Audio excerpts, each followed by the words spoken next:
Olá, amigos da Rádio Web Amor e Luz. Estamos juntos novamente para mais um programa Espiritismo e Atualidades. Hoje com o nosso amigo Antônio Cassis, o João Carlos e a nossa amiga Soninha.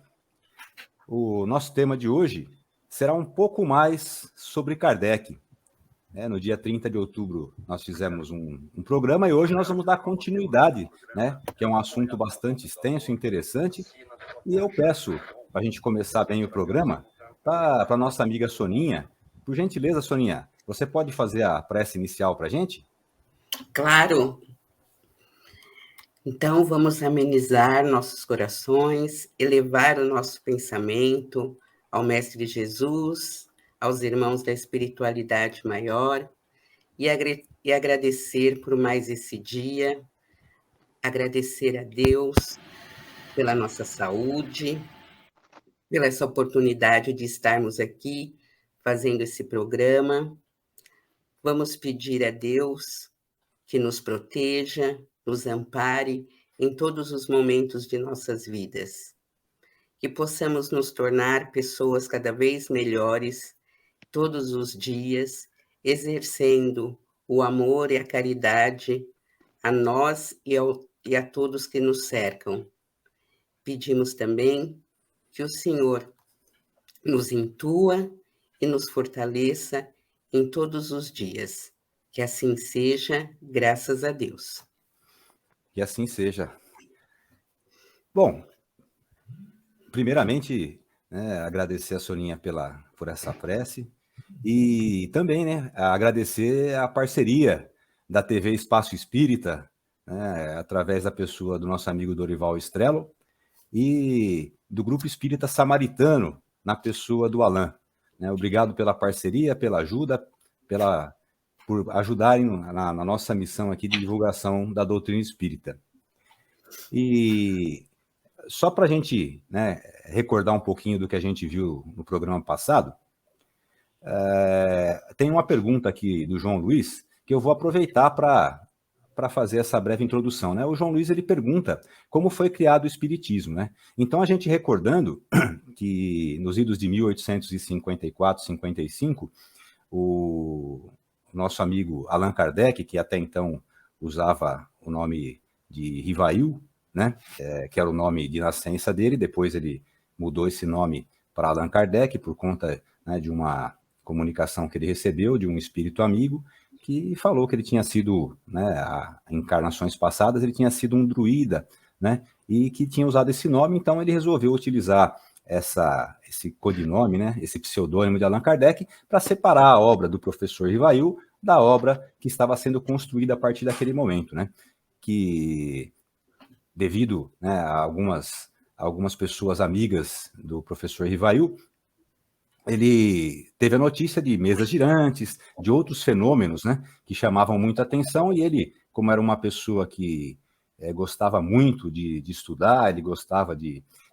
se aprofundar naquelas coisas que ele entendia interessante, ele foi verificar e descobriu algo de interessante naquilo que o pessoal tinha só como uma diversão. Ele falou, bom, a mesa gira, a mesa se comunica através de batidas, existe alguma inteligência, por trás dessa inteligência tem que ter alguma causa inteligente. E aí começou a se aprofundar, começou a estudar com mais profundidade esses fatos, esses fenômenos, e acabou recebendo, através de outras comunicações, ele recebeu o amparo da boa espiritualidade e começou, então, a formatar aquilo que a gente conhece hoje pela codificação, pela doutrina espírita.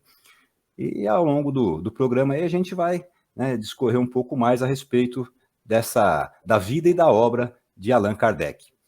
E aproveitando o Soninha, tem uma pergunta aqui, que eu vou direcionar para o João, mas que seria uma pergunta que a própria Soninha, ela queria fazer. Então, vou pedir para você, Soninha, por favor, faça a pergunta diretamente para o João aí. Oi, João, bom dia. Oi, bom dia, querido, bom dia. Olha só, a minha pergunta é: se Kardec não tivesse se dedicado à missão de decodificador da doutrina, a filosofia espírita teria chegado, mesmo assim, até nós?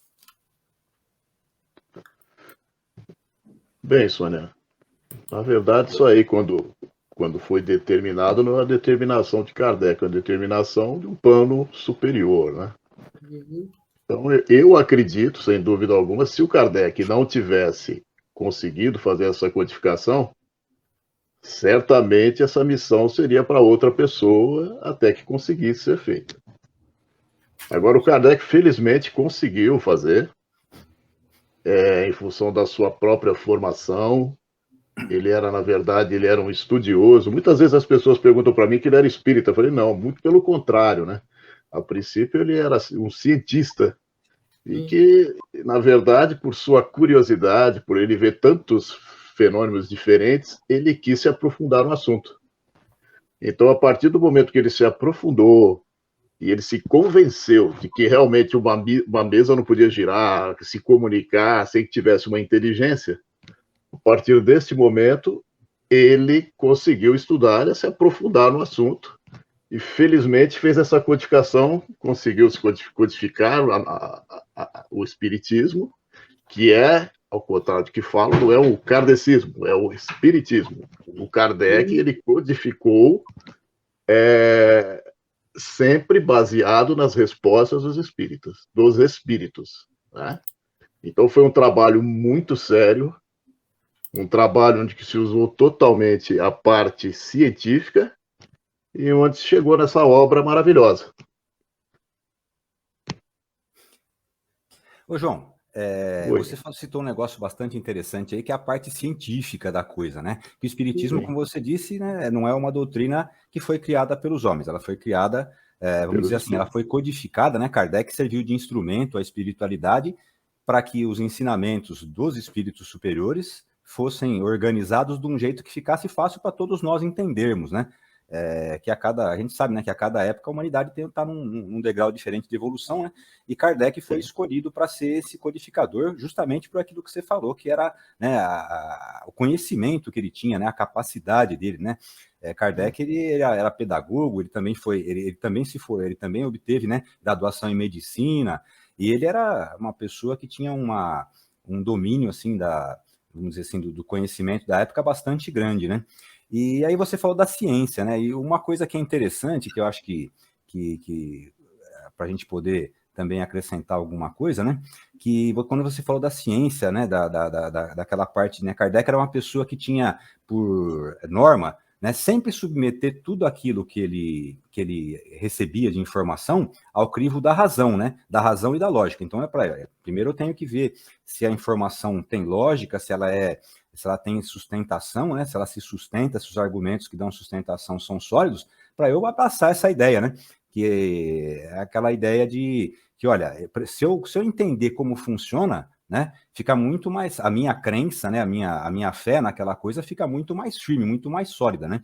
E uma coisa que ele utilizou nesse processo, né, foi aquilo que a gente encontra no Evangelho segundo o Espiritismo, na doutrina e na Revista Espírita, né, que é o controle universal do ensino dos espíritos, né? Você pode falar alguma coisinha a respeito disso aí para a gente, João? O que é o controle universal do ensino dos espíritos? Isso.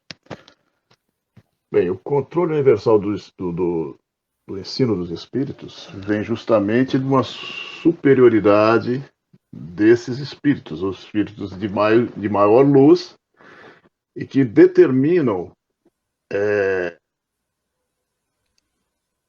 as várias etapas, as várias fases do processo evolutivo dessa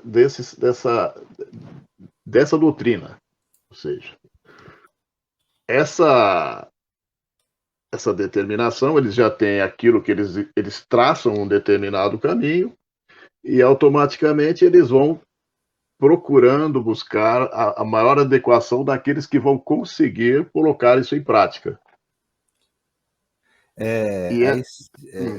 Se você permitir, né, eu já te interrompi. Por favor. Desculpa, né? Não, é o que você está falando, né? Os espíritos superiores, eles mandam para a gente, né, o conhecimento, né? E esse controle universal, fora, né, o conhecimento dos espíritos, né, eles também, nós temos que... Qual que é a ideia, né? A gente confrontar. Isso aí você vai lembrar, Soninha, também, né? Que as comunicações que geraram as diversas obras da codificação, todas elas não foram de uma única pessoa, elas não partiram do Kardec, né? Ele tinha espalhado, né, pelo mundo inteiro, médiuns como existem, né? Médiuns no mundo todo, né? E as perguntas eram direcionadas para todos esses cantos do mundo, e Kardec recolhia as respostas para fazer essa checagem, né? Se as respostas eram semelhantes, né? Aquelas respostas que eram semelhantes, que tinham, né, uma lógica, uma razão que dava sustentação a elas, eram mantidas, né? Eram colocadas, eram separadas para serem colocadas na codificação, né? Oi, pode falar, João. Então, né, e baseado nesse... Isso que foi a importância do conhecimento científico dele, né? Com essa série de perguntas, ele conseguia compilar e analisar aquilo que realmente era verídico ou não. Então, essa é a parte fundamental do Kardec. Esse conhecimento que ele tinha científico, de pesquisa, e que ele soube compor esse número de informações que ele recebeu de todos os cantos do mundo, né, de todas as partes do mundo. Daí Inúmeros médios. Aquela universalidade do controle, né? Se as respostas vindas de diversos médiums, de diversos cantos do mundo, se elas são coincidentes, né? Se o teor delas bate, é um teor que, segundo a lógica, segundo a razão, se sustenta, né? Então, essas respostas, elas podem ser tidas como corretas, né? Ou seja, quando... o próprio Kardec fala, né? Quando a gente tem... Nós aqui, né? Quando temos dúvida, o que a gente faz? A gente se consulta com alguém que é mais experiente que a gente, que tem mais conhecimento naquela área, né? E o que eles fizeram foi isso, né? Consultaram os espíritos superiores, mas para que não ficasse o risco, né, de alguma resposta vir incorreta, né, ser lançada na obra incorretamente, o que eles faziam? Né? Vamos perguntar para outras pessoas também, né? A gente mesmo, né? A gente está acostumado no nosso serviço, na nossa família, no nosso dia a dia, né? Que a gente faz? Quando a gente tem dúvida a respeito de um assunto, a gente pergunta, né? Pergunta para uma, para duas, para três pessoas e vê. As respostas são coincidentes? São. Então acho que tá, né? Tô no caminho certo, né? E se elas forem divergentes? Então eu tenho que pensar um pouco mais ou guardar isso aí para outra hora eu dar uma olhadinha, né? Então, na própria leitura nós fazemos isso, né? Existem livros do mesmo tema que têm diversas opiniões. Então, você acaba tirando a sua opinião, baseado em diversas. E aí que entra, né, a parte boa, né, vamos dizer assim, do conhecimento, da personalidade de Kardec, que é o seguinte, né? Ele não ia pela opinião pessoal, né? Ele buscava sempre a razão, a lógica, para conseguir dar aquele conhecimento, né, uma sustentação que fosse adequada. Opa, o Cassis com a gente aí. Enquanto o Cassis bom dia, amigos. Opa, Cassis, bom dia. Desculpa aí o contratempo. Bom dia. Faz parte da jornada. Da vida. Né? Enquanto você vai se arrumando, eu vou fazer uma pergunta para a Soninha. Ô, Soninha, a Cida, a nossa amiga Cida Noronha, ela fez uma pergunta que é a seguinte, ó. Podemos dizer que sem a seriedade de Kardec, o espiritismo seria até hoje uma brincadeira de salão? Verdade. Se não fosse ele buscar, estudar, né, essas características, ver o que estava acontecendo, porque no início ele foi convidado por um amigo dele para ver esses fenômenos das mesas girantes, né? No princípio ele não queria ir, mas depois, como ficou uma coisa muito comentada em Paris, ele foi até lá e ele ficou realmente surpreso em ver como que poderia aquela mesa ficar girando, né? Aqueles fenômenos acontecer. E aí ele falou assim, bom, a mesa não tem vida, né? Ela é um ser inanimado. Então, alguma coisa está fazendo com que essas mesas girem, que esses fenômenos acontecem. Então, ele foi buscar estudar, né, como você já tinha falado anteriormente, ele buscou estudar esses fenômenos e ver o que estava acontecendo. E, realmente, depois que ele começou a estudar, que ele buscou com outros médios fazer as perguntas, perguntas corretas, perguntas científicas, foi aonde a doutrina se firmou como uma filosofia como uma filosofia, né? Como uma ideia raciocinada. Porque se ele não tivesse feito isso, claro que hoje em dia não teria mais esses fenômenos, mas aquilo só ia ter sido uma diversão de salão, sim. Né? Ficaria na parte da brincadeira, né? A gente teria lá uma coisa passageira que não teria se firmado ao longo do tempo, né? É isso, e sim. Aproveitando, como diz o Cido, né, o auxílio luxuoso do Cido, né? Deixar um abraço, né, aqui para Dri Paola, para o João Luiz Baízi, para Eunice Aracaki, para o Romualdo, para Tânia Mara e para Salete Benfatti, que estão acompanhando aqui, além, né, dos nossos amigos da TV Espaço Espírita e do Grupo Espírita Samaritano. Cassis. Opa. Já vou começar te passando aqui uma pergunta. Vamos lá. Eu tenho certeza que pela tua bagagem aí você vai trazer para a gente um conhecimento muito bacana. É uma pergunta da Regina, né? Ela pergunta o seguinte: quais foram os maiores desafios encontrados por Allan Kardec na divulgação da doutrina espírita? Primeiramente, bom dia novamente, prazer estar com vocês aqui e que Deus possa nos iluminar aqui nessa reunião. Na verdade, né, Alexandre, quem fez mesmo a pergunta, desculpa? Foi a Regina. A Regina Oi, do Regina, nosso grupo bom de dia. orientação dos espíritos. Bom dia, obrigado pela pergunta.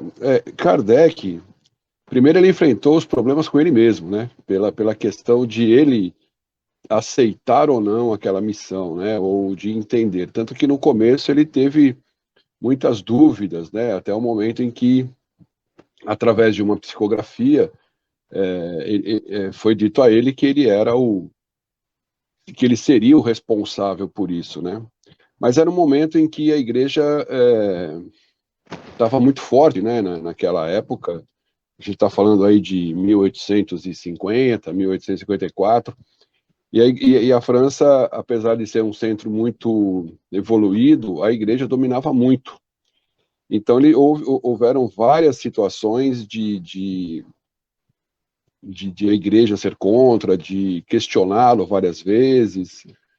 Inclusive, teve aquele episódio de Barcelona, né, que foram queimados livros, 200 livros, né, dos espíritos. E houveram várias outras situações, até de desafios para ele mesmo, de espíritos que queriam destituí-lo, né, da missão, e por isso ele foi ficando muito, uma médium que trazia as informações, queria ganhar algum dinheiro com isso também foi uma dificuldade, porque ele dizia que isso não era dele, e não era de ninguém, isso era dos espíritos. Como o João falou lá no início, né, essa missão não era do Kardec, essa missão era dos espíritos, né, que Deus, Jesus, através dele iria codificar, mas não que seria dele. Tanto que ele nunca colocou a situação de kardecismo, né, doutrina dos espíritos. Então essas foram as dificuldades maiores, eu acho, né, mas acho que a principal, Alexandre e Regina, foi a dele mesmo, né. No começo ele tinha muita desconfiança de tudo isso, por ele ser uma pessoa estudiosa, por ele ser uma pessoa que estudava magnetismo, tal, ele acreditava que isso podia ser um mero passatempo de pessoas, né? Acho que primeiro ele teve que vencer esse desafio, né? Como todos nós, né? Quando chegamos em algum lugar ou em alguma atividade, a gente sempre chega meio desconfiado e depois a gente vai tomando conhecimento das coisas e os sinais vão nos mostrando, né? Eu acho que é isso. Se vocês quiserem completar, Sônia, João. Não, só um comentáriozinho, né? Que você falou, né? Que o Kardec era você, o João, né? Disseram o João, o Kardec era uma pessoa, né, o professor Rivail antes, né? Era uma pessoa muito estudiosa, né? E muito séria, né? Séria no sentido de querer transmitir a verdade das coisas, né? Isso. Tanto que, né? O espírito que se apresentou para ele numa dessas manifestações que você citou no começo, né? Vamos colocar assim, da carreira do Allan Kardec, né? Quando ele foi chamado, né? Ele se apresentou com o nome, ele disse, né, que o meu nome será a verdade, né, que justamente para Espírito da verdade. se mantivesse no caminho correto, né? Isso, exatamente. E essa, né, o que é bacana é que, né, apesar de todas essas dificuldades que você citou, né, ele, né, teve graças a Deus, né, ele aceitou a missão, né? Ele aceitou essa empreitada, né? E ele foi alertado ele foi alertado de todos os riscos, de tudo isso que você falou, né? Das dificuldades, dos ataques pessoais. Ele abraçou, graças a Deus abraçou, aceitou, né? E estamos hoje aqui com a codificação em mãos para a gente poder estudar também, né? Até mesmo, não te cortando, Ale, até mesmo a questão do orgulho. Teve um momento em que ele pergunta, né? E se não fosse eu, né? Com questões que a espiritualidade dependesse só dele. Já tinha outros preparados, né? Já tinham outros preparados, né? Leon Denis, Flammarion, estavam todos preparados para poder dar. Se ele não quisesse, outro faria, né? Que aí, né, só fazendo um gancho, né, que acho que foi o que aconteceu com Swedenborg, né? Swedenborg sucedeu, né, o Kardec, né? Era um estudioso também, né? Um cientista, mas que acabou se deslumbrando e aí ele foi afastado. Ele se afastou do caminho, né? E foi mantido afastado justamente para que pudesse, né? Depois outra pessoa que foi o Kardec no caso, né? Ou outro que desse continuidade à obra, né? E aproveitando, né, essa que a gente está falando da obra, né, eu vou pedir para o João. Ô, João, tem uma pergunta aqui da Dora, que ela pergunta o seguinte, ela pergunta das obras de Kardec, né? Quais os principais livros escritos por Allan Kardec após se converter ao espiritismo, né? Que Kardec era cristão, era católico, né? Então a pergunta da Dora é essa: você pode dar para a gente só as principais obras que formam a codificação, o Pentateuco aí, João? Sim. Bem, o primeiro livro que ele fez foi o Livro dos Espíritos, né? Logo em seguida veio o Livro dos Médiuns. Ele também teve, nesse meio de caminho, as revistas espíritas, né? Mas ela está perguntando só dos livros, vamos lá. Aí veio o Livro dos Médiuns, o Evangelho segundo o Espiritismo, depois o Céu e o Inferno, e por último a Gênese. E quando ele faleceu, também tiveram as obras póstumas, né? Enfim, nesse meio de caminho foram esses livros que são a base do Espiritismo, né? da doutrina do Espiritismo. Aí Pois não, Cassis. Eu acho que é importante também falar da questão do livro que é o Espiritismo e a Revista Espírita, né? Que ele também o que é o Espiritismo é um livro muito resume tudo, né? Se a pessoa não quiser ler os 5, né? Lê o que é o Espiritismo, que vai poder ter uma noção de toda essa base, né, João? E a Revista Espírita, né? Que foi de 1858 até 1869, perto do falecimento dele já, né? E a Revista Espírita é muito interessante também, bem interessante.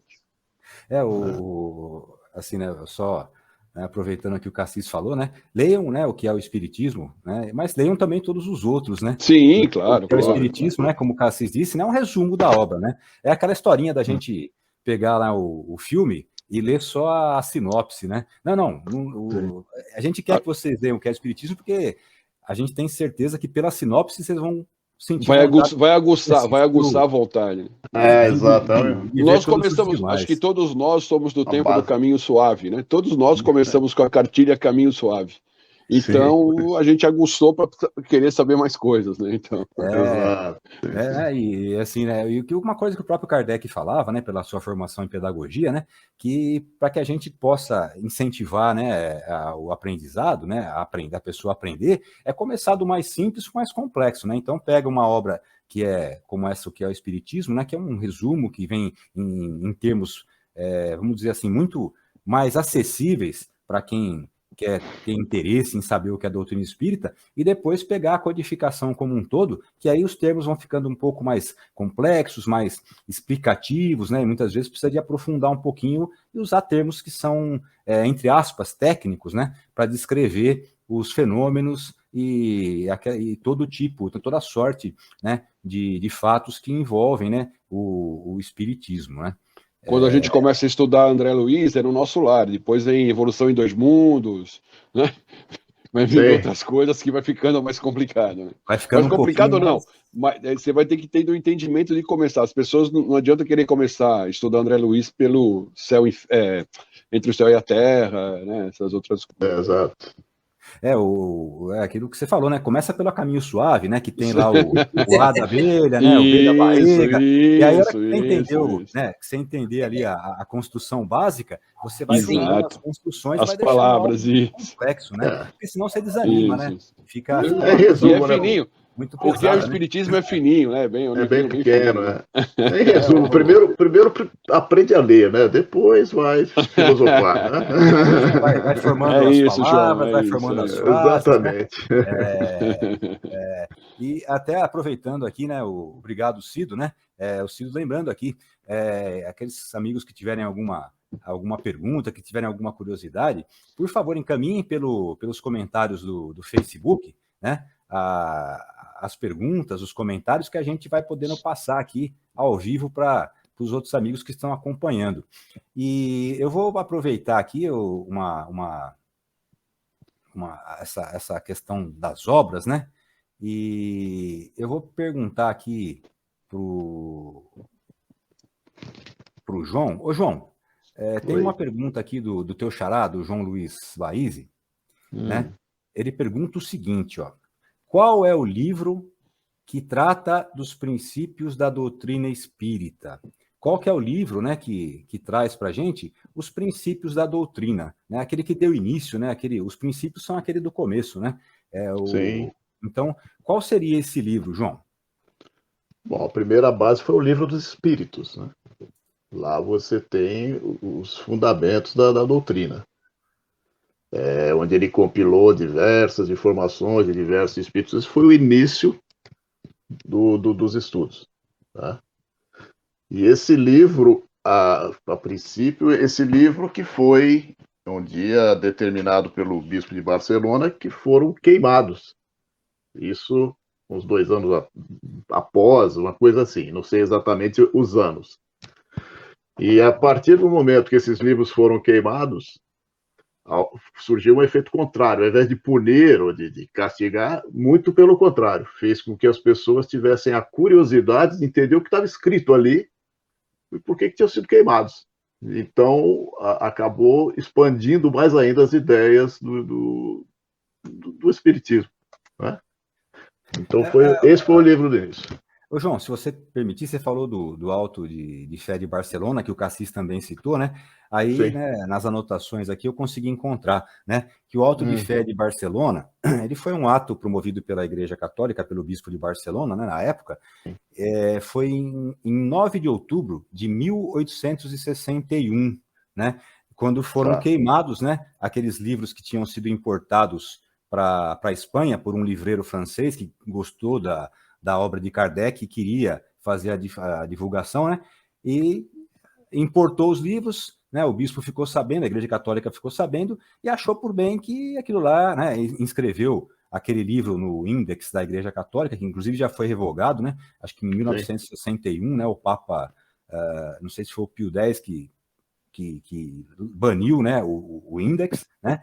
E aí houve essa manifestação aí com a queima dos livros. Né? E que é o que você falou, né? Em vez de prejudicar, em vez de afastar as pessoas, despertou a curiosidade num ponto que todo mundo que tomou ciência, né, correu atrás para saber. Eu preciso de achar esse livro, né? Por que ele é tão perigoso assim, né? Por que ele foi, né? Houve essa queima desses livros, né? E só para complementar, lógico, né? Houve um prejuízo material grande, né? Tanto para o Kardec quanto para o livreiro, né? Que eles pagaram todas as taxas e acabaram ficando prejudicados, né? Mas a gente vê, né? Que a dedicação, né? A vontade era tão grande que esse prejuízo não afetou em nada tanto o Kardec quanto o livreiro, que continuaram fazendo, né? O trabalho que tinham que fazer. Essa que é a beleza, né? Da obra, né? Da obra, não da obra de Kardec, da obra divina, né?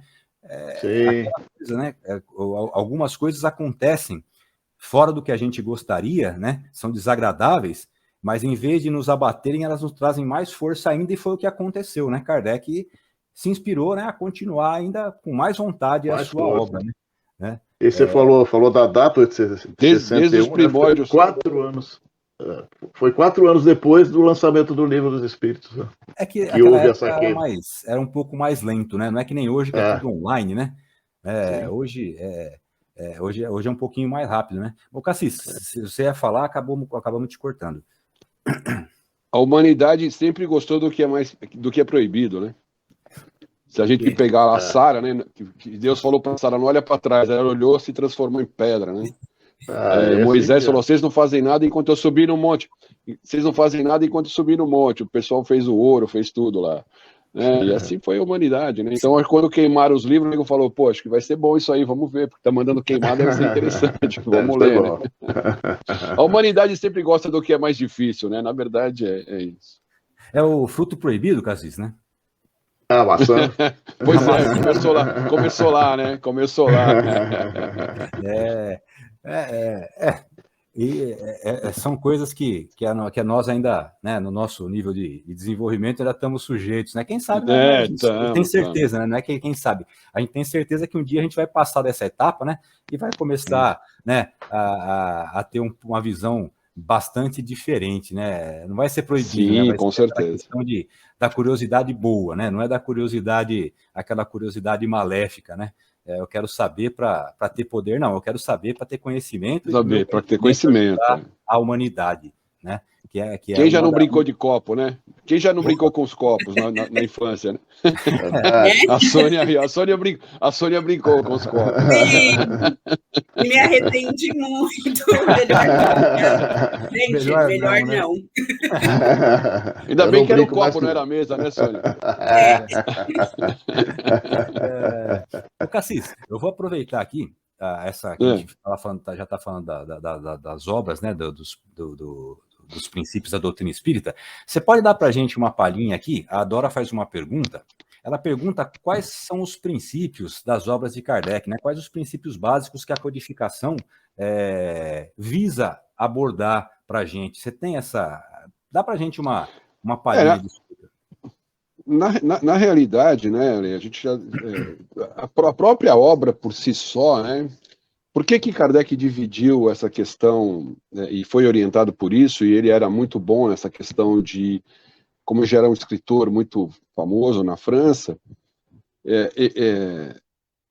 o Livro dos Espíritos, o que veio trazer, né? Veio trazer por que você se comunica, por que tem o que é a doutrina espírita, né? Tanto que tem as perguntas lá que é Deus, e tantas outras perguntas na parte... vamos chamar assim, da parte prática do negócio, né? Eu acho que o Livro dos Espíritos mostra a praticidade e mostra a questão do conhecimento puro mesmo, né? Da doutrina. Ele fala da moral, fala da filosofia, quer dizer, então ele estuda a ciência, estuda a moral e a filosofia, dentro desses livros, né? O Pentateuco, né? Eu acho uma palavra tão... Primeira vez que eu vi isso, eu achei tão... uma palavra até meio estranha, Pentateuco, mas é por causa que é 5, né? E aí, as pessoas... Ele se baseou na questão da teoria, né? Que é o conhecimento disso, que é a parte estrutural da doutrina, quer dizer, o Livro dos Espíritos, eu acho que estrutura engloba toda a explicação, não sei se científica, talvez científica, né? E aí o Evangelho segundo o Espiritismo traz a parte moral, né? Porque eu pesquisei um livro chamado... um livro de uma pessoa que não é espírita, não é católica, não é nada, ele é ateu, e ele fala quem é Jesus, quem é Jesus, quem foi Jesus, o negócio é um livro em inglês, e ele diz que Kardec foi muito inteligente em trazer só a questão moral para o Evangelho segundo o Espiritismo, porque no Evangelho segundo o Espiritismo não tem outra história, não tem mais nada de Jesus além da moral dele e do que ele trouxe.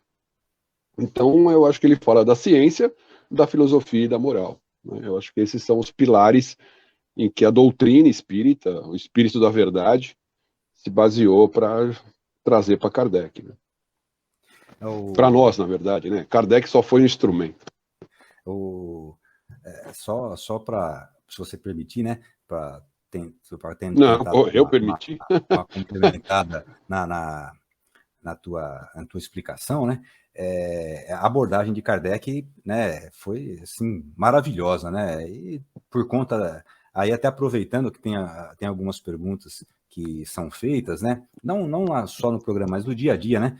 Qual que era a formação de Kardec, né? Na verdade, do Rivail, do professor Rivail, né? E a gente já falou um pouquinho, né? Ele foi cientista, ele foi médico, ele foi pedagogo, e tem toda a parte, né? Do apoio da espiritualidade, né?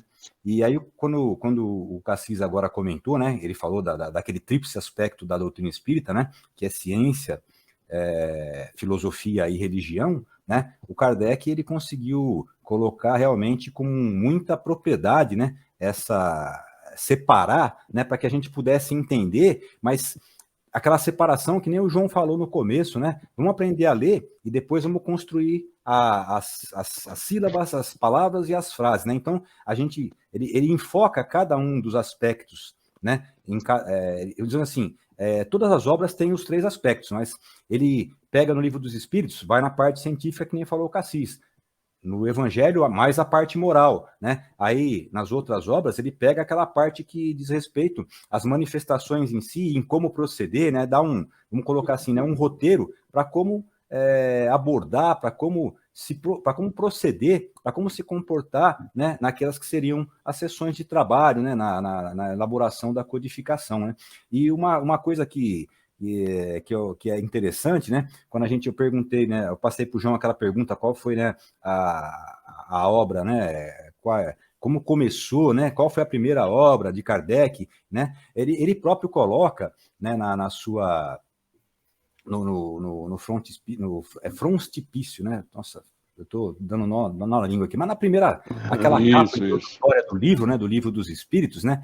Ele já coloca, né? Ele coloca aqui uma explicação. Deixa eu me socorrer aqui do livro, que não lembro de cabeça, né? A cabeça não é muito boa. Mas ele coloca, né? No Livro dos Espíritos, ele coloca assim: o Livro dos Espíritos contém os princípios da doutrina espírita sobre a imortalidade da alma, natureza dos espíritos, suas relações com os homens, leis morais, vida presente, vida futura, futuro da humanidade, segundo o ensinamento dado pelos espíritos superiores com a ajuda dos médiuns, compilados e ordenados por Allan Kardec, né? Então, só para complementar, né, a explicação do Cassis, né, o que Kardec, né, buscou colocar? Esses princípios básicos, né, que é a existência da alma, a sua sobrevivência ao desencarne, né, ao falecimento do corpo físico, a existência de Deus, a relação dos espíritos encarnados com desencarnados, mas sempre sobre esses 3 aspectos de ciência, filosofia e religião, para que tivesse o suporte, para que tivesse a explicação que nos fosse convencer, não pela imposição, mas sim porque a gente entendeu e acha lógica e crê que é lógico tudo isso que ele está explicando, que ele está colocando no papel, né? Se vocês tiverem alguma complementação... Fé raciocinada, né, Alexandre? Isso, matou. Agora... Eu acho que é a fé raciocinada, né? A fé raciocinada. É só um resuminho Muita gente pergunta, né? já me perguntou... Pode falar. Muita gente me perguntou por que o livro mais bonito é o Evangelho segundo o Espiritismo, segundo muitas pessoas. E por que não foi o primeiro? Eu falei, porque não ia ter graça. Como que você ia entender Evangelho segundo o Espiritismo se você não falou do Livro dos Espíritos? E se você fala de espíritos, você tem que ter o Livro dos Médiuns. Né? Porque como que o espírito vem? Através de um médium. Né? Então, primeiro foi o Livro dos Espíritos, depois o Livro dos Médiuns, depois a questão da moral, né? Do Evangelho segundo o Espiritismo, depois o céu e o inferno e a Gênese. E o céu e o inferno é assim, como que você vive do outro lado, né? O que você colhe do outro lado? Eu acho que o Céu e o Inferno é um livro muito interessante nesse aspecto, né? Você planta aqui e vai colher do outro lado. E aí ele teve que explicar isso aí também no Céu e Inferno. Uma coisa... Oi, João, pode falar. Não, eu só ia falar só um resuminho para facilitar, talvez as pessoas estejam ouvindo, que eu entendo que seja, né? O nosso caminho suave qual é? É a existência de Deus, a nossa cartilha. A existência de Deus é o caminho suave. A imortalidade da alma, que é a segunda. A pluralidade das existências, a pluralidade dos mundos habitados e a comunicabilidade dos espíritos. Esse seria o resumo da nossa filosofia. Sim. E sempre E buscando, a desmistificação de que o mundo não foi feito em 7 dias, né? Na Gênesis, né, ele fala que ele desmistifica que o mundo não foi feito em 7 dias. Né? Isso Nem Deus conseguiria fazer. Uma figura de linguagem, né? Sim. Aquela coisa, né, que eu costumo roubar, né? Eu roubei essa fala, não lembro nem de quem mais, né? Mas assim, a gente só consegue se comunicar se o outro entende o que a gente fala, né? E o ser humano é diferente, né? Nas diversas épocas da humanidade, a comunicação teve que se estabelecer de um determinado jeito, né, que fosse possível de se entender. Na época de Moisés, antes de Moisés era uma, com Moisés, depois, né, com Jesus, e hoje em dia, né, a gente pode conversar em níveis diferentes, porque existe todo, né, aquela formação que lá no começo a gente teve, né, com a Caminho Suave, depois veio uma outra cartilha, veio um outro livro, então foi formando, né, foi sedimentando o conhecimento para que a gente pudesse chegar até onde hoje, né, a gente tem o espiritismo, que ainda tem bastante coisa para ser descoberta, né? O próprio Kardec deixou claro que a codificação não era a palavra final a respeito dos fenômenos espíritas, né? Muito ainda tem a ser descoberto, né, a ser colocado, a gente tem muita coisa para descobrir para poder evoluir muito ainda, né? E como a gente encontra, né, em diversas obras, nós estamos na infância do desenvolvimento, né? Como seres humanos, como espíritos, nós estamos na infância ainda, ou seja, ainda tem a adolescência, ainda tem a maturidade para depois chegar, né, naquela parte, né, vamos dizer assim, do conhecimento pleno, que seria a nossa melhor idade, né? Como espíritos, né? Quando a gente chegar a espíritos puros, né? Mas ainda está um pouquinho longe, mas quanto mais a gente aprende, mais fácil fica o caminho e mais rápido a gente consegue andar, né? E aproveitando, né, a participação dos nossos amigos aqui da Rádio Web Amor e Luz, eu quero passar aqui para a Soninha. Ô, Soninha, tem uma pergunta aqui do Romualdo, se o Cido, por gentileza, puder colocar para a gente aqui, ó, tá rodando já. Como podemos diferenciar espíritos do bem e do mal, se é que existem esses dois? Espíritos do bem e do mal. Existem os espíritos evoluídos, como vocês já falaram, e existem os espíritos não tão evoluídos, que são os espíritos inferiores, né? Então, normalmente, o espírito do bem, ele sempre nos intui às coisas boas, aos caminhos corretos, né? É aquele pensamento que vem para uma solução que você está buscando há muito tempo e vem ali na sua cabeça o seu espírito, seu mentor espiritual, né? Te orientando. Agora, tem os espíritos inferiores que nos orientam de outra forma também. Isso é de acordo com a nossa vibração, né? Nós temos vibrações, então, se a gente está vibrando bem, nós somos orientados ao bem. Se nós estamos vibrando para coisas não tão boas, nós somos intuídos a fazer coisas também não muito boas, né? Que seriam os espíritos inferiores. Eu acredito que seja isso. Ô, Soninha, você explicou muito bem, né, essa diferenciação, né? Eu só queria fazer uma colocação que é no seguinte sentido, né? A Soninha explicou muito bem, né? Os espíritos do bem como agem e os espíritos, entre aspas, do mal como agem, né? Só para deixar, né, para não deixar uma coisa assim, vamos dizer, que, olha, né, então é uma coisa que ela só tem dois estados, né? Ela é uma coisa que, assim, ou só existe bem ou só existe mal, né? Na verdade, né, a Soninha respondeu a pergunta do Romualdo, né, buscando esclarecer o que ele perguntou ali literalmente, né?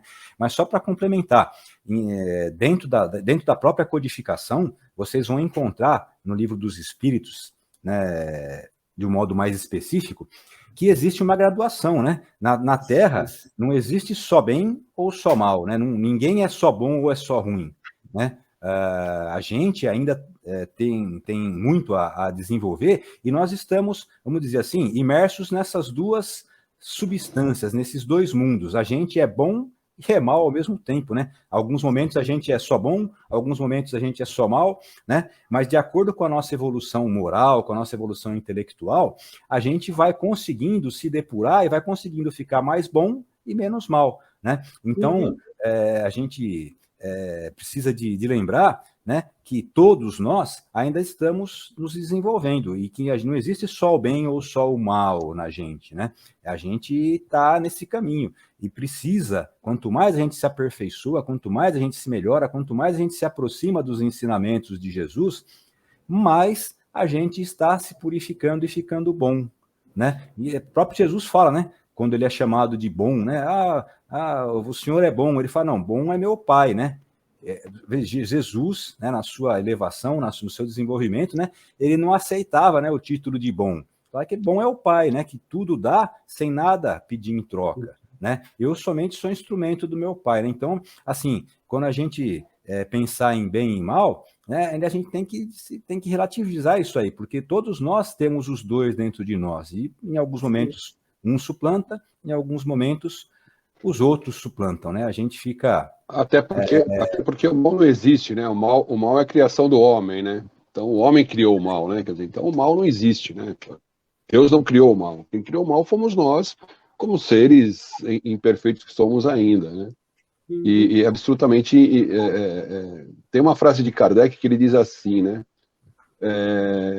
De tal sorte, o indivíduo é preciso ter em conta que o grau de influência de cada um em razão do seu desenvolvimento, depois de fazer entrar na balança o temperamento, o meio e os hábitos e a educação. Quer dizer, depende de toda uma consequência para você ser bom ou mal, né? Você não pode julgar também essa questão, né? Até aproveitando aqui o Ele fala, né, isso na Revista Espírita, de 1862. Perfeito.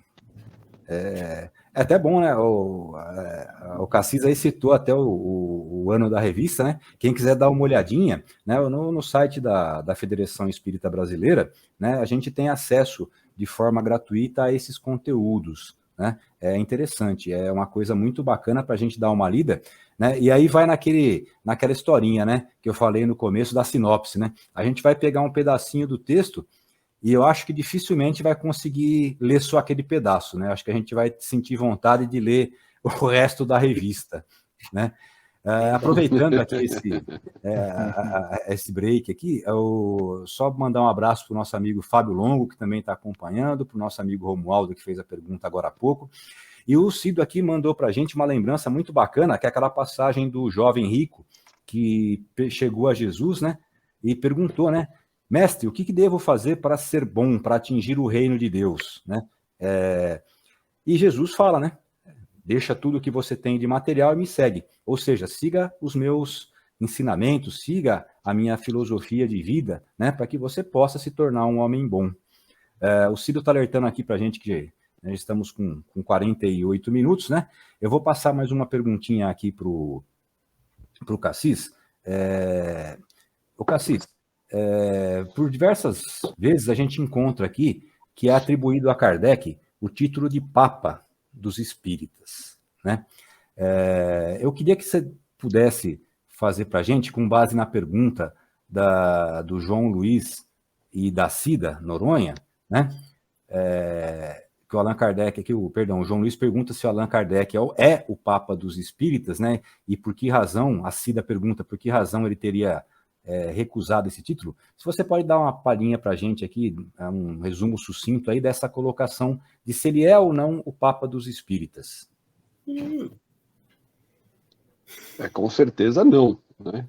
A resposta já é essa, né? Porque tanto que ele recusou, né, esse título e na verdade ele sempre disse, até do primeiro momento em que ele começou a escrever, começou a trazer as informações lá no Livro dos Espíritos e ter as instruções que vinham do Espírito da Verdade, que ele não era dele, essa obra.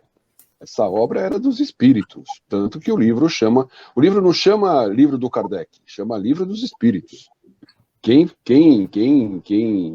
trouxe todas as informações para esses livros, em todos os livros, Claro que Kardec, em alguns momentos, coloca o pensamento dele, que era necessário, até pelo conhecimento que ele tinha, né? E por ser tanto tempo preparado para isso, né? Para que ele fosse o codificador, na verdade, ele só quis ser chamado do codificador, né? Porque ele foi quem codificou todo, porque assim, se você tem, antigamente tinha a questão do código Morse, código não sei o quê, que passava nas comunicações de guerra, dos navios, dos aviões, tinha alguém que tinha que decifrar aquilo, e Kardec foi esse decifrador, esse codificador, e ele não podia assumir um papel que não era dele, ele foi muito humilde no sentido de que, assim, isso não é meu, como que eu vou ser dono de um negócio, eu vou me chamar de papa de um negócio que eu não tenho nada a ver com isso, né? E ser papa do espiritismo, não existe isso. Né? Tantos outros poderiam ser papas do espiritismo, né? Será que cada época teria um, então? E a doutrina não identifica, a doutrina não eleva um e rebaixa outro. Todo mundo é igual, né? Claro que dentro do seu conhecimento, claro que eu não sou igual a Chico Xavier, né? Claro que eu não sou igual a Emmanuel, claro que eu não sou igual a Divaldo, que não sou igual a Joana, eu sou igual ao Cassis, e estou indo na minha evolução. Então, assim, ele não poderia assumir uma questão que não era dele, né? Assim, eu sou o Papa, teoricamente, é o representante de Jesus, né? Porque disse um dia Jesus lá para Pedro que arrebanhe minhas ovelhas, você será sobre ti erguerei minha igreja, que tem muitas controvérsias sobre isso, e aqui não é o fórum para discutir isso. Mas, na verdade, ele não poderia aceitar uma coisa, né, que é sua, né? Agora, antes de começar aí, você falou assim, me permita todo o teu conhecimento. Eu não tenho nada, está todo mundo igual aqui conversando e estamos confabulando sobre uma coisa maravilhosa que é a doutrina espírita, que nos dá a liberdade de cada um ter um entendimento. Né? Quer dizer, a Sônia tem o entendimento dela, o João, você, eu, o Cido, todos nós aqui temos um entendimento, mas não podemos nos apossar de alguma coisa que não é nossa. Né? Sempre que eu dou uma palestra, eu falo assim, não sou eu, tá?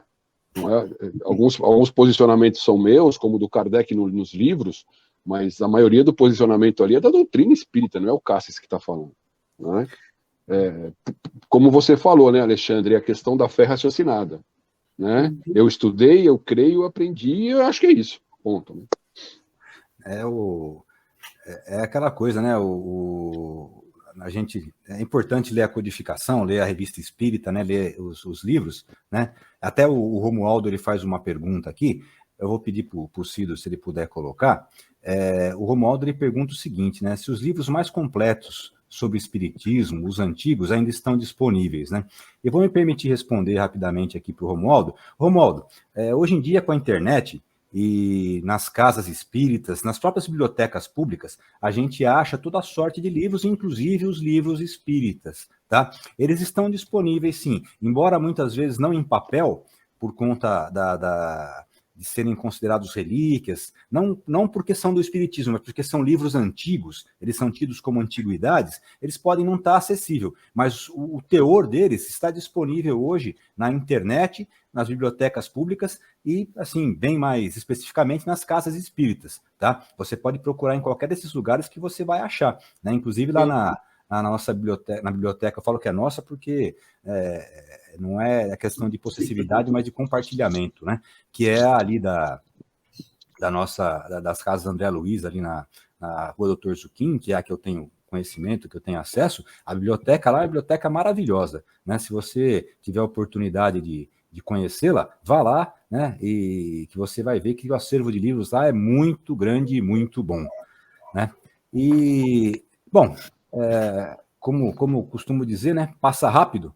Nós já estamos com 54 minutos de programa, e eu vou pedir, né, para que a Soninha, primeiro as damas, né, a Soninha, depois o João Carlos e depois o Cassis, eles façam as considerações finais aí para que a gente possa encerrar dentro do horário estabelecido aí. Por favor, Soninha. Eu agradeço mais uma vez a oportunidade de estar aqui com vocês, né? O programa foi maravilhoso, como sempre é.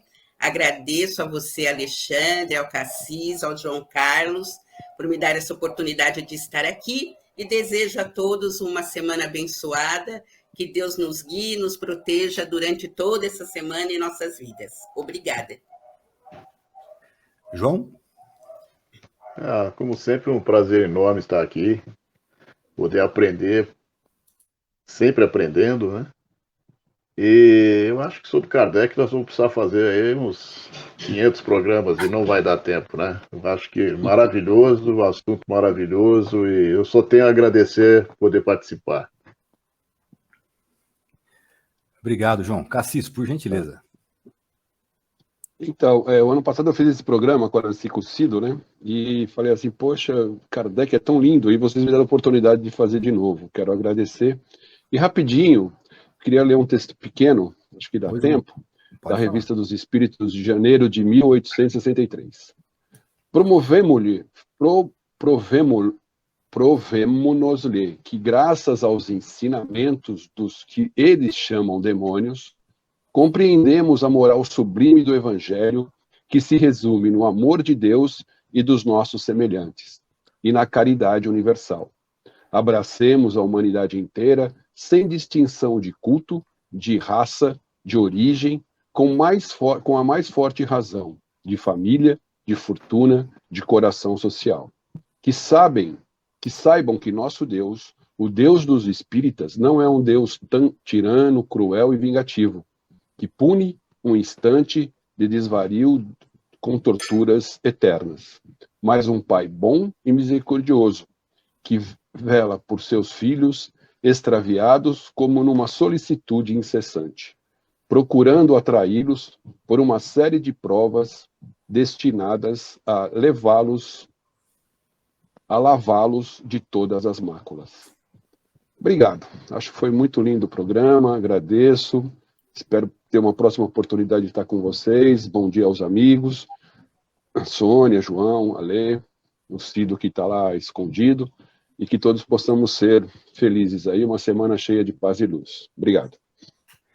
Eu agradeço, né, a Soninha, ao João, ao Cassis, ao Cido, né, que hoje se encontra, né, nos bastidores aí promovendo como ele fala, né, o auxílio luxuoso aí para que a gente consiga, né, fazer com que o programa se desenvolva do jeito do melhor jeito possível, né? E a gente também não pode deixar de agradecer, né, aos mentores, né, do nosso trabalho aqui na rádio, eu digo todo, da equipe Amor e Luz como um todo, né? Esses mentores maravilhosos que vêm, né, vem nos trazer as boas intuições, as inspirações, as informações que a gente precisa para conseguirmos aprender e o pouco que a gente sabe, né, compartilhar. A gente, acho que a essência, né, do espiritismo, né, a gente consegue transmitir desde que a gente tenha a pureza de coração e ouça, né, como disse a Soninha, aí, os espíritos do bem, né? E eu vou me permitir aqui, né, pedindo a vocês licença, para ler um trechinho rápido da Revista Espírita de 1866, que foi escrito por Kardec, né, mas que eu separei aqui porque eu achei muito interessante. Ele diz o seguinte, olha: o Espiritismo jamais diz, fora do Espiritismo não há salvação, mas com Cristo. Fora da caridade não há salvação, princípio de união, de tolerância que unirá os homens em um sentimento comum de fraternidade, em vez de dividi-los em seitas inimigas. Por este outro princípio, não existe fé inquebrantável, senão aquela que possa observar a razão face a face em todas as eras da humanidade. Destrói o império da fé cega, que aniquila a razão, da obediência passiva que embrutece. Ele emancipa a inteligência do homem e eleva o seu moral. Eu quero novamente agradecer a todos vocês, Soninha, João, Cassis, Cido, e a todos vocês, amigos, que estão nos acompanhando por mais um programa, e que a gente possa, no sábado que vem, né, com toda a felicidade, com toda a harmonia, com o amparo da espiritualidade dos mentores da rádio e os nossos mentores, conseguir trazer mais um pouco, né, de doutrina espírita para vocês, para nosso aprendizado, compartilhando com vocês essa doutrina maravilhosa. Fiquem todos com Deus, uma excelente semana, Que a paz do Mestre nos acompanhe durante toda essa semana e que possamos, sábado que vem, estarmos juntos novamente. Um forte abraço e fiquem na paz do Mestre. Que seja.